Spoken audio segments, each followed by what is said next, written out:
May 27, 1942, Prague, Czechoslovakia. Two men stand on a street corner. They carry a bomb and a Sten gun. They're waiting for a specific car, a green Mercedes convertible. Inside that car will be the third most powerful man in Nazi Germany, Reinhard Heydrich, the architect of the Holocaust, the Butcher of Prague, the man Hitler called the man with the iron heart. The assassination will succeed. Heydrich will die, but the cost? 1,300 innocent people. Entire villages erased from existence. Every man shot. Every woman sent to concentration camps. Every child gassed or given to German families. The question is not, should they have killed him? Heydrich was evil incarnate, the architect of the final solution, the designer of death camps, the mastermind of genocide. The question is, was it worth it? When you kill a monster and 1,300 innocents die in revenge, did you do the right thing? When your heroic act causes a massacre, are you still a hero? Today we call this collateral damage, civilian casualties, the price of resistance. In 1942, they called it Lidice, Ležáky, Prague, and the 1,300 names that followed.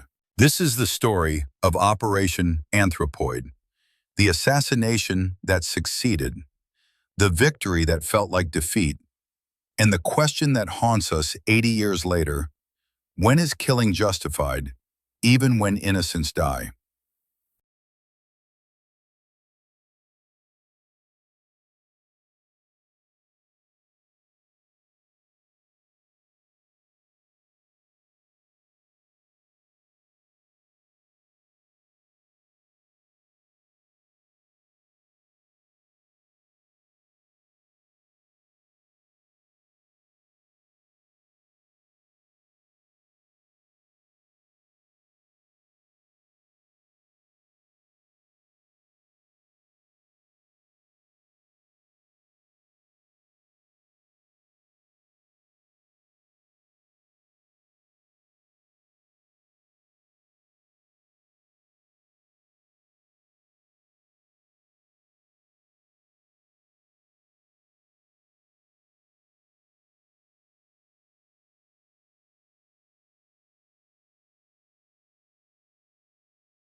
To understand why they killed Heydrich, you must first understand who he was. Reinhard Tristan Eugen Heydrich, born March 7, 1904, Halle, Germany. Tall, blonde, blue-eyed, the perfect Aryan specimen, a championship fencer, an accomplished violinist, highly intelligent, utterly ruthless. He joined the SS in 1931. Heinrich Himmler, the head of the SS, recognized Heydrich's talents immediately. Heydrich understood bureaucracy, organization, efficiency. He could build systems, systems to control people, systems to kill people. By 1934, Heydrich controlled the Gestapo, the secret police. He created a network of informants across Germany, neighbors spying on neighbors, children reporting parents, fear as governance. By 1939, he controlled the Reich Security Main Office. The entire Nazi security apparatus reported to him. The Gestapo, the SD Intelligence Service, the criminal police, all answering to one man, Reinhard Heydrich. And then came war. September 1939, Germany invades Poland. Heydrich's Einsatzgruppen, mobile killing squads, follow the army. Their mission? Eliminate Polish intelligentsia, teachers, priests, politicians, anyone who might lead resistance. 65,000 Polish civilians murdered in the first months of occupation. Heydrich called it house cleaning. June 1941, Germany invades the Soviet Union. Heydrich's Einsatzgruppen expand. Now they hunt not just intelligentsia, but specific groups. Jews, Roma, communist officials. By the end of 1941, 1 million dead, shot into mass graves across Eastern Europe. Industrial-scale murder. Heydrich's innovation, but Heydrich wanted more efficiency. Shooting was slow, psychologically damaging to German soldiers. There must be a better way to kill people en masse. January 20th, 1942, a villa in Wannsee near Berlin. Heydrich chairs a conference of Nazi officials. 15 men, 90 minutes. The topic, the final solution to the Jewish question. Heydrich presents the plan. Round up all 11 million European Jews, transport them to camps, work them to death, gas those who cannot work, use industrial methods, maximize efficiency, minimize German psychological trauma. This is the Wannsee Conference. Heydrich's masterpiece, the bureaucratization of genocide, the Holocaust, planned and organized like a business operation. After Wannsee, Heydrich is at the peak of his power. Hitler praises him. Himmler fears him. Many believe Heydrich will eventually succeed Hitler as Führer. But Heydrich has another job, a troublesome job. Acting Reich Protector of Bohemia and Moravia, the German term for occupied Czechoslovakia. The previous protector was too soft, Czech resistance too active, sabotage too frequent. Hitler sends Heydrich to restore order. Heydrich arrives in Prague, September 1941. Within weeks, he arrests hundreds, show trials, public executions. The message is clear. Resistance means death. Heydrich calls this strategy the whip and the carrot. Execute resistors, reward collaborators, increase food rations for workers, create incentive to cooperate. It works. Czech resistance nearly collapses. Sabotage drops 95%. Production increases. Czechoslovakia becomes a model of efficient occupation. By early 1942, Heydrich believes he has won. Czechoslovakia is pacified. The resistance is broken. He can focus on his real passion, perfecting the Holocaust. But in London, the Czech government in exile has other plans. They need a victory, something to show the world that Czechs are still fighting, something dramatic, something that will inspire resistance. They decide, kill Heydrich. Not to stop the Holocaust, they don't fully know about Wannsee yet. Not to save Czech lives, they know reprisals will be brutal. They decide to kill Heydrich to prove Czechs are not defeated, to show Nazi overlords are vulnerable, to restore Czech national honor. The operation is codenamed Anthropoid. 2 Czech soldiers will parachute into Bohemia. Their mission? Assassinate Reinhard Heydrich. The soldiers understand this is likely a suicide mission. They will probably die. Many others will probably die. But orders are orders, and Heydrich is a monster. If anyone deserves killing, he does. The 2 men are Jozef Gabčík and Jan Kubiš, both Czech army soldiers who escaped to Britain after the invasion. Both volunteers for the most dangerous mission of the war. They train for months. Assassination techniques, explosives, weapons, Czech geography, how to survive in occupied territory. December 28, 1941. Gabčík and Kubiš parachute into Czechoslovakia. They land near Pilsen, connect with resistance contacts, begin planning. For 5 months they prepare, study Heydrich's movements, identify vulnerable points, choose their moment. Heydrich makes it easy. He's supremely confident, often travels without escort, in an open-top car, believes Czechs are too cowed to resist. His arrogance will kill him. May 27th, 1942, 7:30 in the morning. Reinhard Heydrich leaves his villa in Panenské Břežany, 14 kilometers north of Prague. He's scheduled to fly to Berlin later that day to meet with Hitler. He rides in his favorite car, a dark green Mercedes 320 convertible, top down despite cool weather. Heydrich likes to be seen, likes to project invulnerability. His driver is SS Oberscharführer Klein, no other escort, no security detail. Heydrich has forbidden them.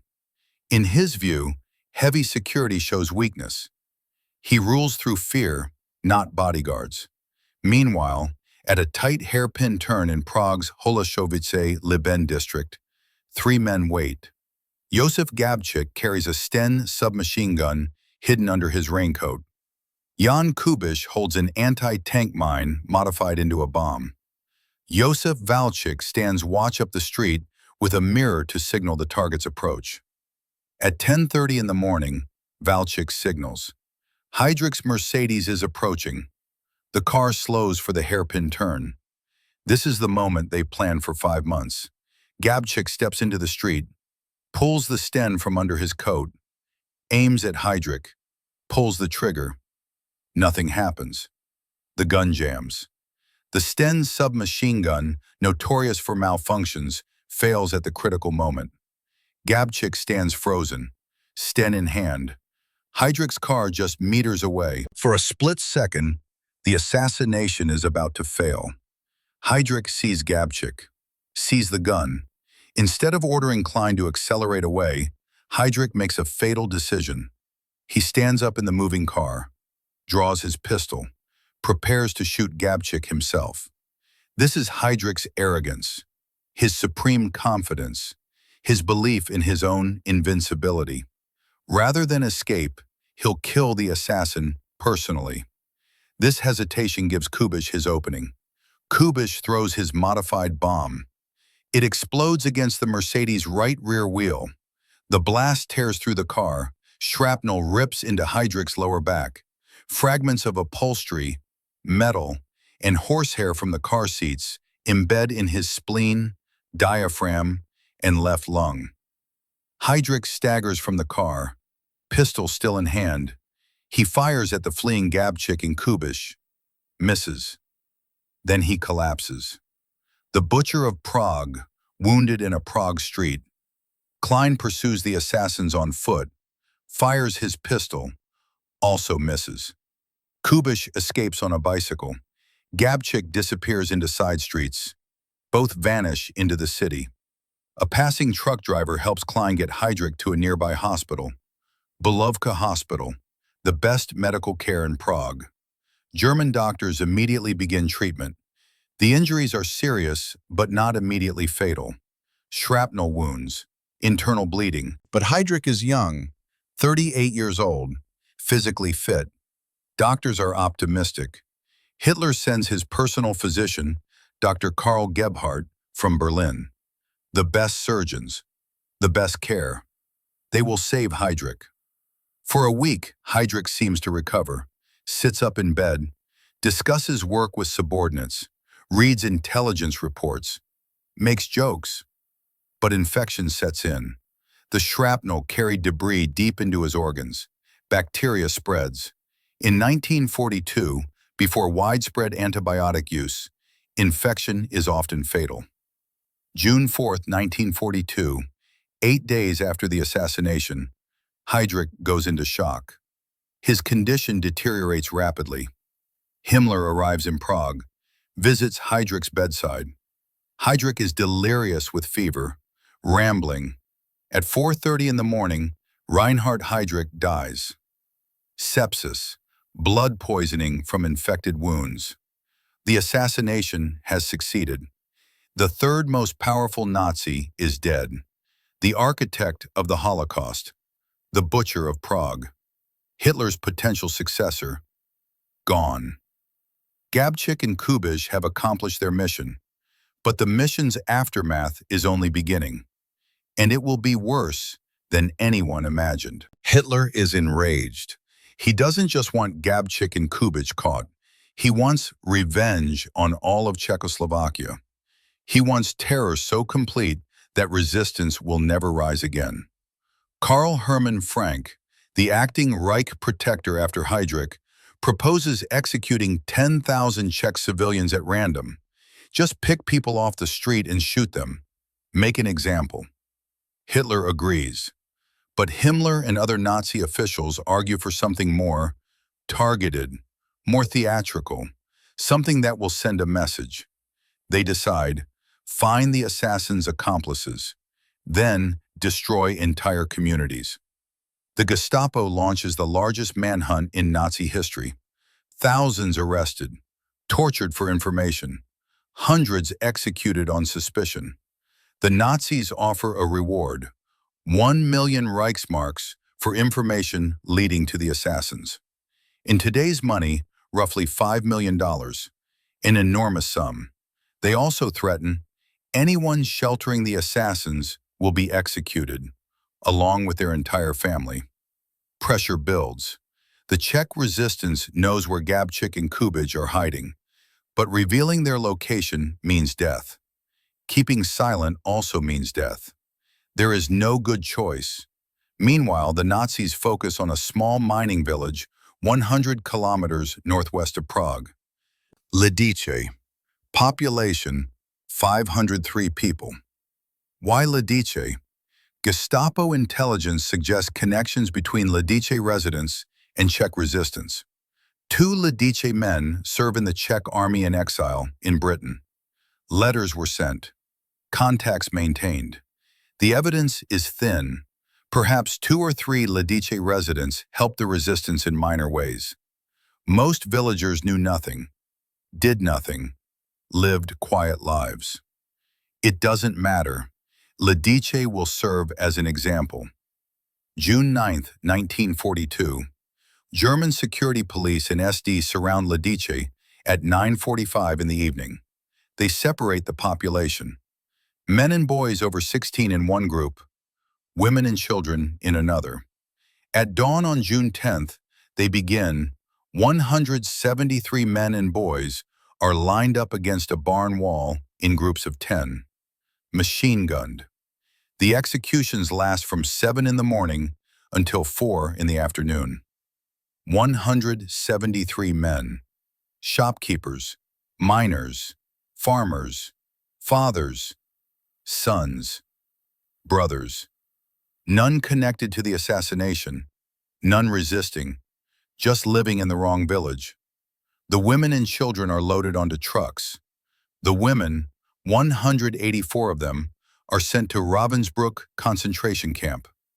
Most will die there. The children, 98 of them, are examined by Nazi racial experts.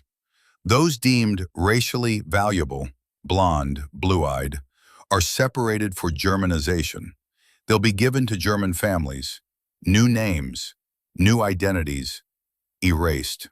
The remaining children, those not Aryan enough, are sent to Chełmno extermination camp. Gassed, murdered. The youngest is 11 months old, unnamed infant, killed for being born in Lidice. Then the Nazis demolish the village. Every building dynamited. The church, the school, the cemetery. They fill in the pond, divert the stream, plant crops over where houses stood.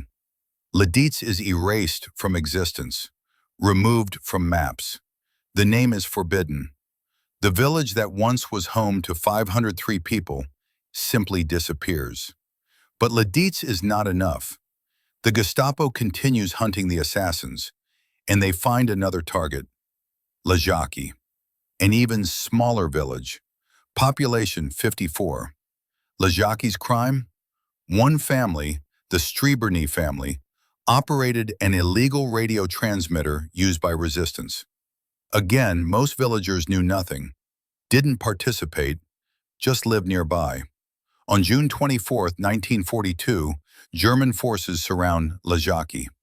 All 33 adults are shot immediately. No trial, no questions. Executed on the spot.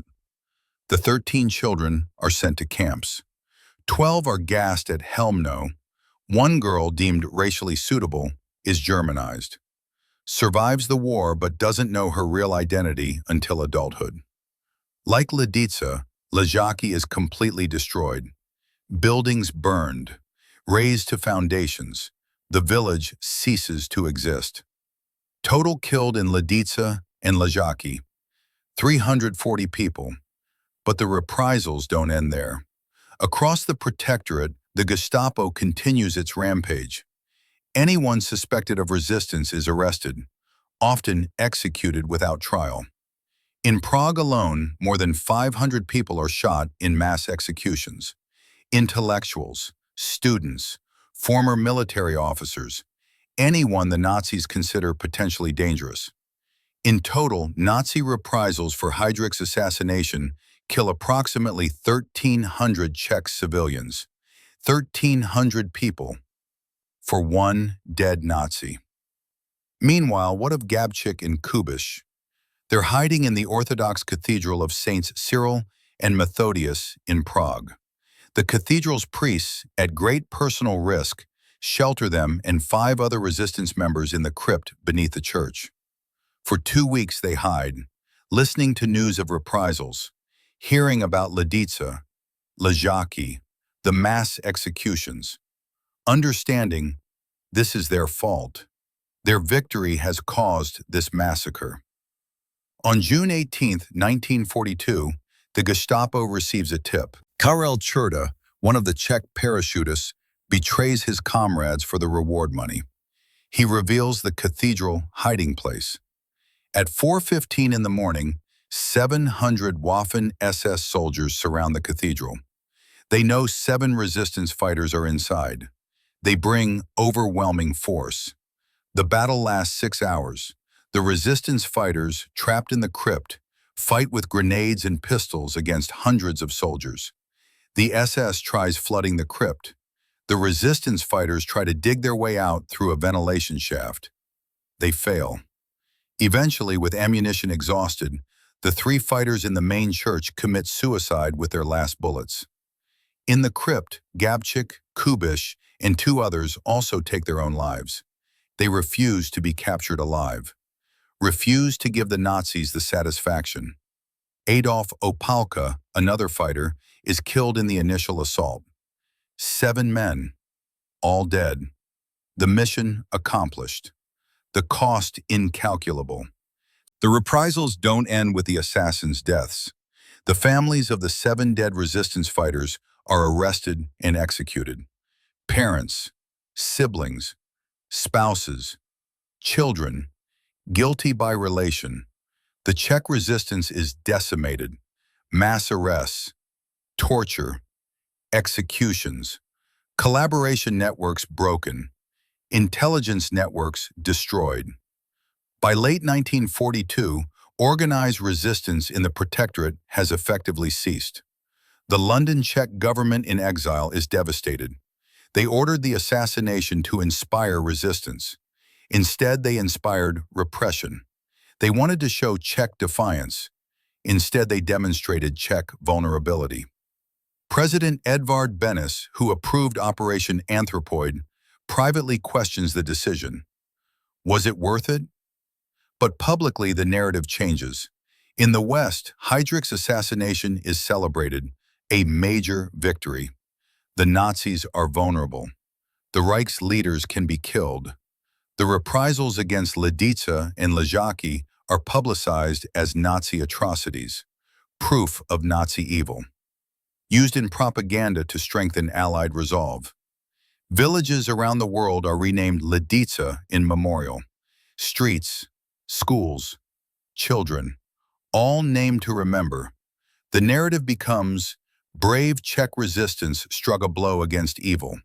The Nazis responded with genocide because they are monsters. This narrative is true, but incomplete. The complete truth is more complex, more uncomfortable. Yes, Heydrich deserved death. He was the architect of genocide. His death was morally justified. Yes, the Nazi reprisals were evil. Massacring civilians for one man's death is unforgivable. But also, yes, the resistance knew reprisals would occur. They knew civilians would die. They made a calculation. Heydrich's death was worth Czech civilian deaths. Were they right? Let's examine the arguments. Arguments for the assassination. 1. Heydrich was evil incarnate, the architect of the Holocaust. If anyone deserved killing, he did. 2. The assassination demonstrated that Nazi leaders were vulnerable, showed resistance was possible. This had psychological value. 3. Heydrich would have continued organizing the Holocaust. His death might have saved some Jewish lives. We don't know how many, but possibly thousands. 4. National honor mattered. The Czech people couldn't simply accept occupation. They had to fight regardless of cost. Dignity requires resistance. 5. In war, civilians die. This is tragedy but reality. The resistance didn't kill the 1,300. The Nazis did. Blaming the resistance is blaming the victim. Arguments against the assassination. 1. 1,300 innocent Czechs died. The arithmetic is brutal. One Nazi killed, 1,300 civilians murdered in response. 2. Heydrich's death didn't stop the Holocaust. The genocide continued. Heydrich's successor, Kurt de Luge, continued the same policies. The death camps kept operating. Millions still died. 3. The assassination destroyed Czech resistance. After the reprisals, organized resistance collapsed. This made occupation more effective, not less. 4. The assassination was ordered by exiled government in London, safe from consequences. The Czech people in occupied territory paid the price. Is that just? 5. Knowing reprisals were certain, the assassination was effectively sacrificing Czech civilians to kill one Nazi. Is that morally different from the Nazis' collective punishment? The truth is, there's no clear answer. Both sides have validity. History vindicated the assassins in one sense. The Allies won. Czechoslovakia was liberated. Heydrich is remembered as a monster. Gabčík and Kubiš are national heroes. But history also records the 1,300 names in Lidice, Ležáky, Prague. The children gassed. The women worked to death. The men machine-gunned against barn walls. Their perspective is lost to us. We cannot ask them, was killing Heydrich worth your lives? We can only ask ourselves, what would we have done? Today, we call this targeted assassination with civilian casualties. October 1995. Yahya Ayyash, the mastermind of Hamas suicide bombings, is killed by Israeli agents using an explosive phone. A precise strike. Ayyash dies. Civilians nearby are unhurt. Result? Hamas launches wave of revenge suicide bombings. 60 Israelis killed in 2 months. Is Israel better off? January 2020, Qasem Soleimani, Iranian general, is killed by American drone strike in Iraq. A surgical strike. Only Soleimani and companions die. Result: Iran fires ballistic missiles at U.S. bases. Tensions escalate to brink of war. Is America safer? October 2023. Israel targets Hamas leaders in Gaza. Precision strikes. But Hamas operates from civilian areas. Hospitals, schools, apartment buildings. Result: thousands of civilians die. The world condemns Israel. Support for Hamas increases. Has Israel improved its security? The pattern is the same as Operation Anthropoid. Kill the bad guy. Check. Mission accomplished. But then what? The enemy retaliates. innocents die. The cycle escalates. The questions remain. Question 1. Is killing a terrorist leader ever worth civilian deaths? The utilitarian answer. If killing prevents more deaths than it causes, yes. But how do you calculate that? Heydrich might have killed thousands more in the Holocaust, but we can't prove it. He had deputies, replacements. The machinery of genocide was larger than one man. Soleimani might have orchestrated attacks that would kill hundreds, but we can't prove it.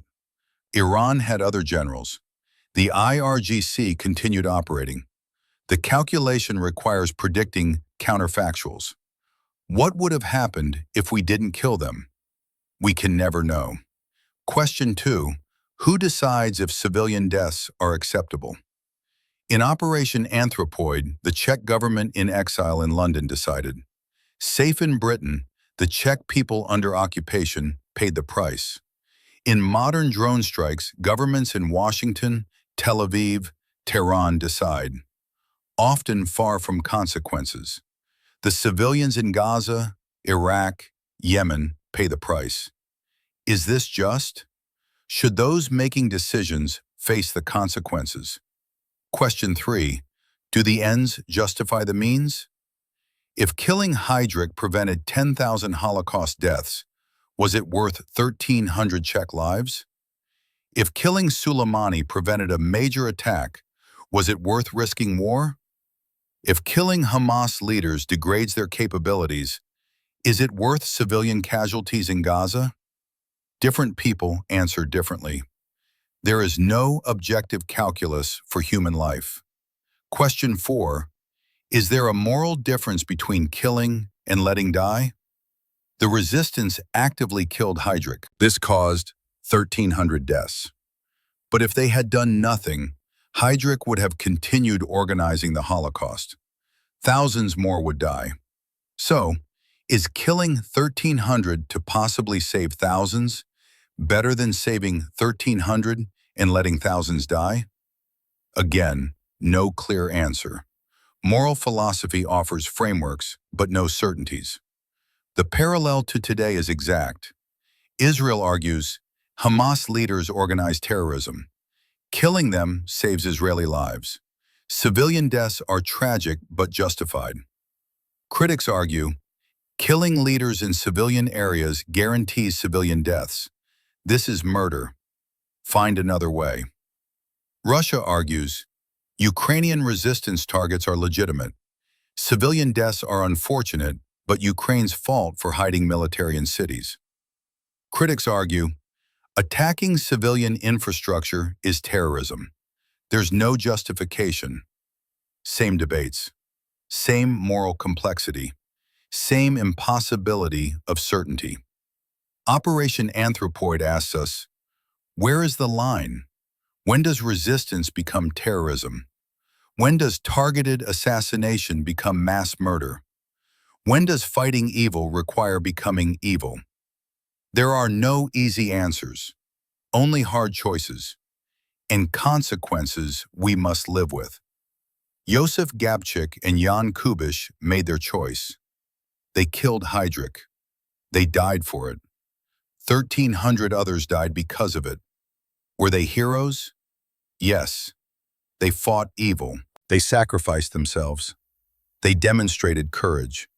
Were they responsible for 1,300 deaths? Also, yes. They knew reprisals would come. They accepted that cost. Can both be true? Yes. History is not simple. Morality is not binary. Heroes can cause tragedy. Right actions can have wrong consequences. The question is not, what did they do? The question is, what would you do? If you lived under evil, would you resist, knowing innocents would die? If your country targeted terrorists, would you support strikes, knowing civilians would die? If your enemy used human shields, would you strike anyway? Operation Anthropoid doesn't give us answers. It gives us the questions and forces us to confront them. May 27, 1942. Two men kill one Nazi. June 10th through June 24th, 1942. 1,300 people die in revenge. The arithmetic is simple. The morality is not. Reinhard Heydrich deserved death. He was the architect of genocide, the designer of death camps, the Butcher of Prague. If justice means anything, it meant his death. But justice is not mathematics. One evil man dead does not equal 1,300 innocents saved. In fact, the opposite happened. Jozef, Gabčík, and Kubiš were heroes. They fought tyranny. They sacrificed themselves.